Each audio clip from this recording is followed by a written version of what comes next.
Almost like clockwork, Dell has another XPS 13 to show us at CES this year, and at first glance it seems pretty similar. Dell basically took a lot of the premium design elements from the XPS 13 2-in-1 it launched in November and brought it down to the clamshell model. So as you'd expect, the screens are even thinner than last year's model. There's a 91.5% screen to body ratio now, so those bezels around the sides and the top and bottom are even thinner than before. And overall the whole machine just has a sleeker aesthetic to it than last year. So there's less wasted space, there's less space between the keyboard and the actual display itself.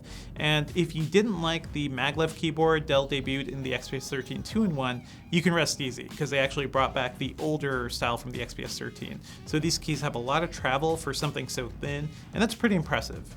And going beyond its new look, under the hood it's also running Intel's latest 10th gen CPUs, so it'll be just as powerful as the XPS 13 2-in-1 and most other modern ultra portables.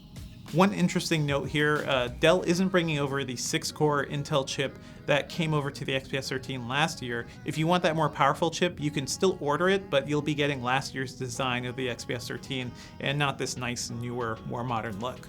The new XPS 13 also has a 16:10 display, just like the 2-in-1, and it'll support Dolby Vision and HDR, all the stuff we saw last year in the XPS 13 as well. So overall, the new XPS 13 looks like Dell's pretty much just refining what it's been doing over the past few years, but it's still impressive. It's still very light and very sleek and modern, and it's the sort of laptop that shows other Windows PC makers what is possible with Windows.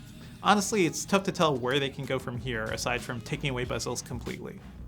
If you don't need Windows, there's also going to be a special developer edition featuring Ubuntu 18.04, so that's a nice thing to have as well. You won't have to pay extra for that licensing fee. Dell's new XPS 13 is going to be available on January 7th, starting at $999. Stay tuned to Engadget.com for more news from CES 2020.